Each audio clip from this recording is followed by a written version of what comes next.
Everyone, हमारी अपनी पाठशाला में बीपीएससी मुख्य परीक्षा की तैयारियों के क्रम में जो हम लोग जीएस पेपर को देख रहे हैं, आज देखेंगे जीएस पेपर 2 के सेक्शन पॉलिटी को।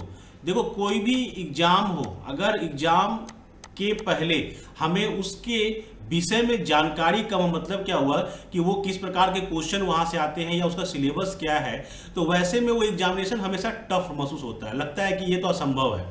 तो जो बच्चे पहली बार मेंस लिखेंगे उनको ऐसा महसूस होता होगा कि यार मेंस में हम लिखेंगे क्या, हमारा तो कलम ही नहीं चलेगा।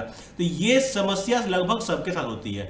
तो इसको दूर करने के लिए सबसे पहला जो चीज है तुम्हारा कि आप कम से कम ये जरूर देखो कि एग्जामिनेशन में क्वेश्चन किस प्रकार से आ रहे हैं, एक एनालिसिस करो क्वेश्चन बैंक का। जैसे पॉलिटी का हम लोग एनालिसिस करेंगे आज और देखेंगे हम लोग कि पॉलिटी में सेक्शन से क्वेश्चन कहां कहां से आते हैं। जैसा कि तुम लोग जानते हो कि पॉलिटी में टोटल आपको 4 क्वेश्चन दिए रहते हैं और 4 में आपको 3 क्वेश्चन लिखने हैं, यानी कि छोड़ने का ऑप्शन बहुत कम है। जैसे कि हिस्ट्री में हम जानते थे कि हिस्ट्री में 6 क्वेश्चन आता था और 6 में 3 लिखना होता था। तो होता क्या है कि इसमें तुम्हारे पास ऑप्शन है कि 3 क्वेश्चन को छोड़ सकते हो, बट पॉलिटी में 4 ही क्वेश्चन है और 4 में 3 आपको लिखना ही है। तो छोड़ने का जो ऑप्शन है वो बहुत कम है, लिमिटेड है। ऐसे कंडीशन में अगर हम ये ना समझें कि क्वेश्चन हमारे कहां कहां से आ रहे हैं, किस किस टॉपिक से क्वेश्चन आ रहे हैं और आज का ट्रेंड क्या है क्वेश्चन पूछने का, तो आपके लिए मेंस को लगेगा कि असंभव है। और ऐसे भी जब आप शुरू करोगे किसी चीज को तो वो आपको असंभव सा लगता ही है, लेकिन जैसे जैसे समय बीतेगा, जैसे जैसे आप सफलताओं की तरफ बढ़ेंगे आगे, बाद में वो चीजें आपको आसान लगने लगेगी। तो लिखने का प्रैक्टिस करते रहो लगातार।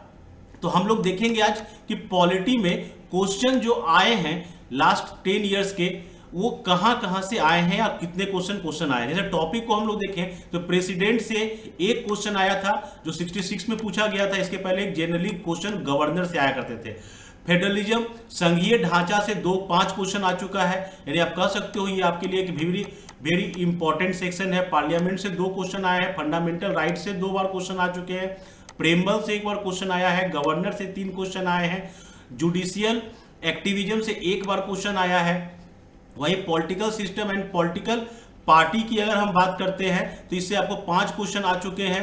गवर्नर से 1 क्वेश्चन, गवर्नेंस से 1 क्वेश्चन है, इलेक्शन कमीशन से 2 क्वेश्चन है, बेसिक स्ट्रक्चर जो आपका मूलभूत ढांचा है उससे 2 क्वेश्चन आया हुआ है, directive principle of state policy से 2 क्वेश्चन आया है, सेकुलरिज्म से 1 क्वेश्चन है और प्रेशर ग्रुप से 1। तो ये आपको एक अंदाजा दे देगा कि कौन कौन सा टॉपिक आपको अपने एग्जामिनेशन के लिए तैयार करना है। जैसे कि क्वेश्चन देखें हम तो प्रेसिडेंट से जो क्वेश्चन आया था वो इस प्रकार से था कि the role of the president of India, यानी कि यहां पर आपको यह भी देखना है कि किस किस बारे में वहां पर पॉइंट आउट किया गया है क्वेश्चन में, चूंकि आपके आंसर राइटिंग में वो सारे पॉइंट्स आने चाहिए। तो प्रेसिडेंट के रोल के बारे में पूछा जा रहा है। बताया कि स्टेटमेंट दे रहा है कि भारत के राष्ट्रपति की भूमिका परिवार के उस बुजुर्ग के समान है जो सभी प्राधिकार रखता है, किंतु यदि घर के शैतान युवा सदस्य उनकी ना सुने तो वो कुछ भी प्रभावी नहीं कर सकता है। मूल्यांकन कीजिए। मींस क्या है कि क्वेश्चन में प्रेसिडेंट के विषय में पूछा जा रहा है, उनका रोल। जैसा कि हम लोग जानते हैं कि हमारा कॉन्स्टिट्यूशन जो है वो हर चीज को डिफाइन किए हुए है कि किसका क्या रोल होगा।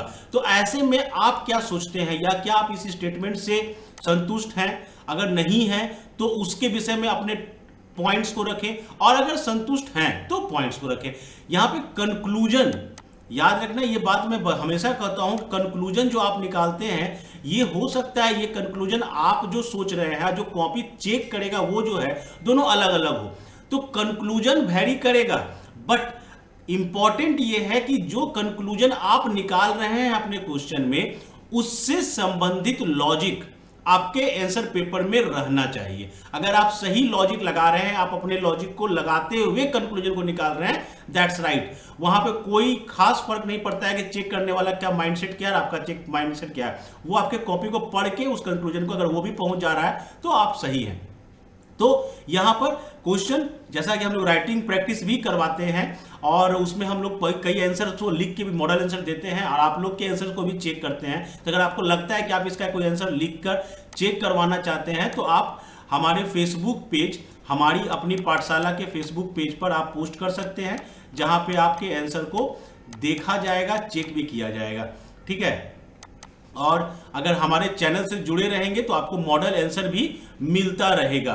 तो ये हमारा छोटा सा अपील है कि हमारे चैनल को सब्सक्राइब जरूर कर लो, और चूंकि छोटा चैनल है, बहुत कम इसका रीच है अभी, तो थोड़ा सा अगर आप सहयोग करोगे तो इसकी रीच भी बढ़ जाएगी। तो सब्सक्राइब जरूर कर लो। अपने कमेंट में लिखो कि आपको कौन से टॉपिक पर कौन सा क्वेश्चन का आंसर चाहिए, हम लोग अपने चैनल के माध्यम से वो आपको पहुंचाने की पूरी कोशिश करेंगे। दूसरा जो टॉपिक से क्वेश्चन आया था वो था फेडरेशन से संघीय ढांचा। तो संघीय ढांचा, अब बेसिक चीज आपको पता होना चाहिए कि संघीय ढांचा का मतलब क्या होता है। दो प्रकार की सिस्टम होती है, एक संघीय होता है, एक एकात्मक होता है, मतलब एक फेडरल होता है और एक यूनिटरी होता है। तो हमारा जो कॉन्स्टिट्यूशन है उसने फेडरल सिस्टम को अपनाया, लेकिन कहीं ना कहीं वो यूनिटरी बाइस्ड भी रहा, यानी हमने कुछ प्रॉपर्टी फेडरल से उठाया और कुछ प्रॉपर्टी हमने यूनिटरी से उठा लिया। तो हम दोनों का कॉम्बिनेशन है। तो क्वेश्चन यहीं से बनता है कि आप बताओ कि हम किस प्रकार, जैसे कि क्वेश्चन देखो 66 का, भारतीय संघीय ढांचा संवैधानिक रूप से केंद्र सरकार की ओर उन्मुख है, व्याख्या कीजिए। ऐसा कहा भी जाता है कि हमारा जो फेडरल स्ट्रक्चर है वो सेंट्रल गवर्नमेंट की तरफ बाइस्ड है। तो आप बताओ, जैसे कि हम कह सकते हैं वहां पर कि जैसे मान लो कंकरेंट लिस्ट को ही उठाए, तो कंकरेंट लिस्ट में क्या बोलता है कि अगर राज्य और केंद्र दोनों किसी सब्जेक्ट पर कानून बनाते हैं तो ऑटोमेटिकली केंद्र सरकार के कानून को वैलिड माना जाएगा, यानी यहां पर हम सेंट्रल को प्रेफरेंस दे रहे हैं। आपातकाल इमरजेंसी का प्रोविजंस वो हमेशा यूनिटरी फीचर्स को शो करता है। तो आपको बताना है कि किस प्रकार से हम लोग संवैधानिक रूप से केंद्र सरकार की ओर उन्मुख है। तो आप यहां पर एक अच्छा रेटिंग लिख सकते हैं। क्वेश्चन को केवल देखना है हम लोग को कि कहां से क्वेश्चन आ रहे हैं और किस तरह से आ रहे हैं। जैसे अगला क्वेश्चन है 66 का ही, कि भारतीय राज्यों के असमान विकास ने कई सामाजिक, आर्थिक एवं राजनीतिक समस्याओं को जन्म दिया। ठीक है, बिहार के विशेष संदर्भ में इस कथन का आलोचनात्मक विश्लेषण करिए। कि जैसा कि हम लोग जान रहे हैं, जैसे मिनरल्स का, तो मान लो कि ये मिनरल्स का जो वितरण हुआ वो कुछ राज्य, जैसे बिहार को ही जब बांटा गया, तो बिहार और झारखंड जब बटा, तो बिहार झारखंड जब बटता है तो जो मिनरल वाले पार्ट थे वो चले जाते हैं झारखंड के पास। रिजल्ट क्या होगा कि ये अगर मिनरल वाले पार्ट से ये संपन्न है तो ऑब्वियस बात है इनका रेवेन्यू ज्यादा होगा। जब रेवेन्यू ज्यादा होगा तो ऑब्वियस बात है डेवलपमेंट ज्यादा हो जाएगा। तो कहता है कि राज्यों के असमान विकास जो हुए, जो अनइवन डेवलपमेंट हुआ, उससे कई सोशल, इकोनॉमिक और पॉलिटिकल प्रॉब्लम्स आए। तो बिहार के विषय में आप इसको बता, आराम से आप बिहार और झारखंड का तुलना करते हुए, बिहार और जब बिहार एक था, जब बिहार अलग हुआ, तो वहां पर भी आप इसको ले जा सकते हैं पॉइंट को। तो ये क्वेश्चन इस प्रकार से आया। फिर आया क्वेश्चन कि केंद्र प्रायोजित योजनाएं केंद्र और राज्य के बीच में हमेशा विवाद का मुद्दा रहा है। बहुत सारे स्कीम्स हैं जो सेंट्रल गवर्नमेंट लॉन्च करती है, और अगर राज्य में उससे अलग किसी पार्टी का शासन होता है तो गारंटेड होता है वहां पर कि राज्य उन योजनाओं पर ज्यादा इंटरेस्ट नहीं लेती है। तो आपको कुछ एग्जाम्पल्स के साथ इसे समझाना है। ये भी आपके संघीय ढांचा का एक क्वेश्चन यहां पर बना। उसके बाद है analyse tension area between centre and state in the Indian federal system. आपको फिर से उसी क्वेश्चन, संघात्मक व्यवस्था में केंद्र और राज्यों के मध्य तनाव के क्षेत्रों का विश्लेषण कीजिए। कहां पर तनाव है, जो हमने कहा कि यूनिटरी बाइस्ड हम लोग हैं तो कहीं ना कहीं तनाव होगा। अब इसको आपको बताना है, और इसमें बिहार राज्य, ठीक है, वर्तमान समय में संघीय सरकार तथा बिहार राज्य के मध्य संबंधों का वर्णन कीजिए। एकदम स्पष्ट बताइए कि यहां पर बिहार और केंद्र का क्या रिलेशनशिप चल रहा है आज के डेट में। ठीक है, 53वीं में अगर बात करें तो क्वेश्चन आया discuss Indian federal system, again वही क्वेश्चन आया फिर से, और बोला गया सेंटर स्टेट एडमिनिस्ट्रेटिव रिलेशनशिप को बताओ। एक पॉइंट दे दिया गया, स्पेशल रेफरेंस देना है किसका, उस समय न्यूज में ये था national counter terrorism of centre, NCTC का न्यूज था उस समय। तो करंट अफेयर से रिलेटेड मतलब क्या हुआ कि अभी जो हम बात कर रहे थे कि सेंट्रल और स्टेट के विषय में आपको संबंधों को बताना है, जहां पे पॉइंट आप कुछ भी यूज कर सकते हैं। यहां आपको पॉइंट भी बता दिया गया कि इसी के विषय में, इसी को लेकर आप राज्य और केंद्र सरकार के बीच में संबंधों को वर्णन करते हैं, पॉइंट बता दिया। ये 53 से 55वां क्वेश्चन था जो संघीय ढांचा से क्वेश्चन आया था। उसके बाद पार्लियामेंट, जैसे पूछा गया 66वीं में कि भारत की संसद एकीकरण का एक प्रभावी मंच है, विवेचना कीजिए। ठीक है, आपको इस स्टेटमेंट का विवेचना करना है, किस प्रकार हमारा पार्लियामेंट जो है वो इफेक्टिव फोरम है, किसका, नेशनल इंटीग्रेशन, मतलब किस प्रकार से हम पूरे देश को बांध कर रखते हैं, ये बताइए, आप समझाइए। ठीक है, 66 का क्वेश्चन ये रहा।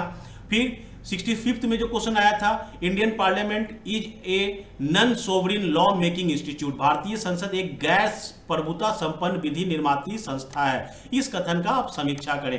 तो आप बताएं वहां पर अपने पार्लियामेंट्री सिस्टम का गुणों को बताते हुए इस पॉइंट को लाए यहां पर। फिर आया फंडामेंटल राइट, जिससे हमेशा क्वेश्चन दिखता ही है।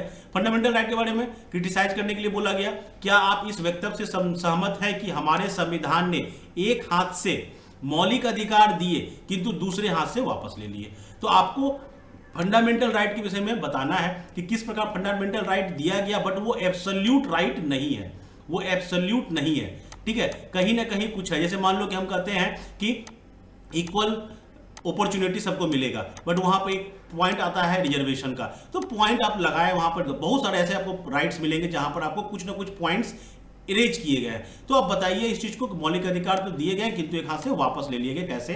65th यूपीएससी में ये क्वेश्चन आया था।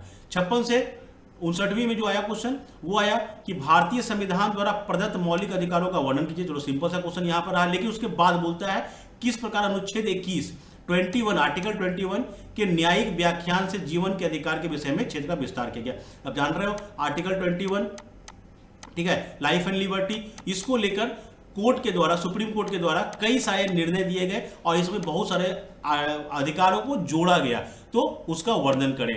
फिर प्रेम्बल से क्वेश्चन आया 64th में, भारतीय संविधान की प्रस्तावना में भारत को एक समाजवादी, जैसा हम लोग पढ़ते हैं, सोशलिस्ट, धर्मनिरपेक्ष, सेकुलर, लोकतांत्रिक, डेमोक्रेटिक और गणराज्य, रिपब्लिक राज्य घोषित करता है। इस घोषणा के क्रियान्वित करने के लिए कौन कौन से संवैधानिक उपबंध किए गए हैं? बताइए आराम से कि कहां कहां पर इन सारे चीजों का वर्णन किया गया है। तो प्रेम्बल से क्वेश्चन यह है। एक क्वेश्चन यहाँ प्रेम्बल का और बनता है जो सबसे फेमस क्वेश्चन है कि क्या प्रस्तावना को आप संशोधित कर सकते हैं कि नहीं कर सकते हैं। बहुत सारे ये क्वेश्चन अभी तक आया नहीं है, लेकिन चांसेस, जब जिस प्रकार क्वेश्चन अब आ रहे हैं, चांसेस बहुत बनता है कि अब ऐसे क्वेश्चन भी आपको दिखेंगे। गवर्नर, द फेमस टॉपिक जिससे क्वेश्चन हमेशा दिखता है, 64th में पूछा गया है, 65th 66 में नहीं पूछा गया है, तो बहुत चांस रहेगा कि 67 के बीपीएससी में इसके क्वेश्चन दिखे आपको। जैसे पूछा गया क्वेश्चन, भारत में राज्य की राजनीति में राज्यपाल की भूमिका का आलोचनात्मक परीक्षण कीजिए, विशेष रूप से बिहार के संदर्भ में, ठीक है, क्या यह केवल एक कठपुतली है? क्वेश्चन पूछा गया। आप सहमत हैं उसके पॉइंट ऑफ व्यू से अपने आंसर को लिखे, आप असहमत हैं उसके पॉइंट ऑफ व्यू से आप आंसर लिखे। होता क्या है गवर्नर के केस में, दिमाग में बिठा ले कहां पर पॉइंट बनता है, क्यों क्वेश्चन आते हैं। जैसे कि मान लो केंद्र में सर्टेन बी पार्टी की सरकार है और राज्य में मान लो ए पार्टी की सरकार है, तो ऑब्वियस बात है दोनों पार्टी एक दूसरे की विपक्षी पार्टी होगी। और गवर्नर के पोस्टिंग में, नियुक्ति में ये लिखा हुआ है कि केंद्र सरकार मतलब राष्ट्रपति, केंद्र सरकार, केंद्र मंत्रिमंडल के सलाह पर किसी व्यक्ति को राज्यपाल नियुक्त करता है। तो यहां पर जो पार्टी ए है, इसको हमेशा ये लगता है कि बी पार्टी मेरी विपक्षी है, वो मेरे खिलाफ किसी व्यक्ति को यहां भेज रही है, तो क्वेश्चन यहीं पर बनना शुरू हो जाता है। ठीक है, तो आपको यहाँ पे पॉइंट बताने हैं। अगर आप सहमत हैं तो उस हिसाब से चलिए, असहमत है तो वैसे चलिए। अलग अलग केस है, चलो आप दोनों को मिला कर दें, लेकिन आप आंसर लिखने में सारी चीजों को स्पष्ट रूप से दिखा दें, कॉपी पे आपका वो दिखना चाहिए। फिर पूछा गया 60 से 62वीं में, बिहार की राजनीति में राज्यपाल की शक्तियों में वास्तविक स्थिति का वर्णन करें। मैंने कि राज्यपाल की शक्ति संविधान द्वारा क्या क्या दी गई और सच्चाई में क्या क्या चीजें आपको महसूस होती है, वर्णन कीजिए बिहार के संदर्भ में। पहले वाले क्वेश्चन में भी बिहार के संदर्भ में पूछा गया था, इसमें भी बिहार के संदर्भ में पूछा गया। और 53 से 55 में वो सिंपल सा क्वेश्चन आया था, उस समय तक क्वेश्चन सिंपल ही आता था, उसके बाद से चीजें बदलनी शुरू हो गई। राज्यपाल की शक्ति एवं कार्यों का तथा बिहार में इसकी भूमिका का वर्णन कीजिए, सिंपल सा क्वेश्चन आता था। अब सिंपल क्वेश्चन नहीं आता है। जुडिशियल एक्टिविज्म से एक बार क्वेश्चन आया है, भारतीय शासन में न्याय सक्रियता एक नवीन धारणा है, विवेचना कीजिए तथा न्याय सक्रियता के पक्ष और विपक्ष में मुख्य तर्कों को स्पष्ट कीजिए। उसमें ये न्यूज में भी था और क्वेश्चन में भी बना। Political system, political party. पहला क्वेश्चन देखते हैं जो 65वीं में आया था, the system of Indian political party is not nationalistic. मतलब हमारे यहाँ जो राष्ट्रीय राजनीतिक दल है, दलीय व्यवस्था है, वो राष्ट्रमुखी ना होकर व्यक्ति उन्मुखी है। मतलब क्या हुआ कि जो पहले होता था कि एक पार्टी का एक अपना विचारधारा होती थी और वो राष्ट्र के प्रति समर्पित होते थे। धीरे धीरे ये बदलता बदलता आज ये हो गया कि ये किसी पर्टिकुलर व्यक्ति पर ही पूरे पार्टी का कंसंट्रेशन फोकस है। तो ऐसे में आप अपने विचारों को लिखिए, आप चाहे तो सहमत भी हो सकते हैं, चाहे तो आप असहमत भी हो सकते हैं, आपको एग्जाम्पल्स के साथ इसे समझाना है। फिर बोला गया बहुत अधिक राजनीतिक दल भारतीय राजनीति के लिए अभिशाप है। इस तथ्य को बिहार के परिप्रेक्ष्य में स्पष्ट कीजिए। बिहार को फोकस करके आपको लिखने। ऐसे भी जब हम लोग पढ़ते हैं कि बहुदलीय, जब हम लोग राजनीति को देखते हैं तो वहां पर एक पॉइंट लिखा जाता है कि वहां पर अनस्टेबल गवर्नमेंट बनने की चांसेस रहते हैं। तो आप पॉइंट को, आपको जो अच्छा लगता है, जिस फ्लो में बढ़ना है बढ़िए, कोई मना नहीं करता है। बस याद रखना है एक बात कि जिस फ्लो में आप बने, आपके जो विचार है उससे रिलेटेड लॉजिक, उससे रिलेटेड फैक्ट्स आपके आंसर में, आपके कॉपी पर रहना चाहिए। ऐसा नहीं कि आपका कंक्लूजन कुछ और कहता है, आपने उसके पहले कुछ और लिख दिया। फिर पूछा गया है 63rd बीपीएससी में, क्या आप सहमत हैं कि भारतीय राजनीति आज मुख्य रूप से वर्णात्मक राजनीति के बजाय विकास की राजनीति के आसपास घूमती है? बिहार के संदर्भ में चर्चा कीजिए। दिखाइए कि आज के डेट में जाति व्यवस्था, वर्ण व्यवस्था के परिप्रेक्ष्य में ना होकर वोटिंग जो होता है वो विकास को फोकस पर, सेंटर पर करके किया जाता है। ठीक है, उसके बाद और क्वेश्चन आया इसी में, हाल ही के दिनों में भारतीय पार्टी के राजनीति पर बढ़ते क्षेत्रीय राजनीतिक दलों का क्या प्रभाव है? जो नेशनल और स्टेट पार्टियां हैं उसके बीच में जो रीजनल पार्टियां हैं उनका क्या रोल है, उनका क्या प्रभाव है? आप इसको बहुत अच्छे से एक्सप्लेन कर सकते हैं। बिहार में आपके पास कई एग्जाम्पल्स मौजूद हैं पहले से। 56वीं से 59वीं में बात करें अगर, तो भारतीय चुनावी राजनीति में जाति की भूमिका का अवलोकन कीजिए। और बिहार के 2015 के चुनाव को जाति की भूमिका में, मतलब आपको 2015 का चुनाव उसमें हुआ था, उसको फोकस कर ये बोला गया। जैसे पहला जो क्वेश्चन इससे पहले भी बाद में भी आया, वर्णात्मक राजनीति के बजाय हम लोग अब विकास की राजनीति करते हैं, सेम वही क्वेश्चन था। आपको डेटा को यूज करके अपने आंसर को लिखना था। 65वीं में आया गवर्नेंस से question, what do you mean, वो तो ई गवर्नमेंट उसमें आया था, ई गवर्नेंस। तो आप ई गवर्नेंस से क्या समझते हो, ई शासन से आप क्या समझते हो? जानते ही हम लोग कि आज की डेट में हम लोग पेपरलेस की ओर मूव कर रहे हैं। लगातार हम लोग बहुत सारे ऐप और बहुत सारे प्रोग्राम के माध्यम से गवर्नमेंट के स्कीम्स को इंप्लीमेंट भी करते हैं और उसकी मॉनिटरिंग भी करते हैं। आप इसको एग्जांपल से समझा सकते हो। इलेक्शन कमीशन का सबसे महत्वपूर्ण कार्य जो है वो इलेक्शन करवाना है। सिर्फ इलेक्शन करवाना है नहीं, वो नहीं है। इलेक्शन फ्री फेयर होना चाहिए। ठीक है, वो किसी भी मतलब किसी पर झुकाव नहीं हो, निष्पक्ष हो, स्वतंत्र हो। तो स्वतंत्र और निष्पक्ष चुनाव के संचालन में भारत के निर्वाचन आयोग की भूमिका की गंभीरता से जांच करें और इस संबंध में चुनावी पहचान पत्र किस उद्देश्य से कार्य करता है, जो आपको ईपिक कार्ड मिलता है उसका क्या रोल है, आप बताएं आराम से। इस चीज को पॉइंट के साथ बताएं, आर्टिकल के साथ बताएं, बहुत अच्छा आंसर आपका बनेगा इसमें। फिर 53वीं से 55वीं में क्वेश्चन पूछा गया था कि भारत के निर्वाचन आयोग के शक्ति और कार्य प्रणाली एवं स्वतंत्रता, निष्पक्ष चुनाव में इनकी भूमिका का परिचय। सिंपल क्वेश्चन आता था 53 से 55वीं तक। उसके बाद क्वेश्चन बदलना शुरू हो गया। तो देखो क्वेश्चन इलेक्शन कमीशन से भी आए। Basic structure, the most important topic.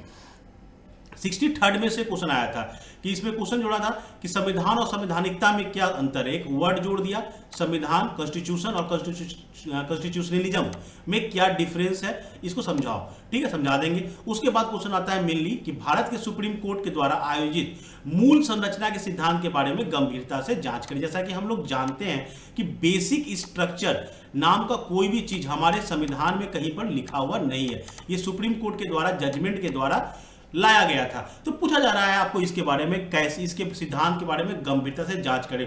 तो आप यहाँ पे बहुत सारे पॉइंट्स को लिख सकते हैं। इसका आंसर भी हमारे चैनल पर अपलोड किया गया, आप वो भी, उसकी हेल्प भी ले सकते हैं। नेक्स्ट क्वेश्चन जो आया इसी टॉपिक से वो था व्हाट इज जुडिशियल रिव्यू। चलो, जुडिशियल रिव्यू, न्यायिक पुनरीक्षण को जोड़ दिया गया। अब फिर क्वेश्चन वही रहा कि भारत के सर्वोच्च न्यायालय द्वारा प्रतिपादित मूल ढांचे के सिद्धांत का आलोचनात्मक वर्णन कीजिए। आलोचना करिए। कैसे आलोचना कर सकते हैं?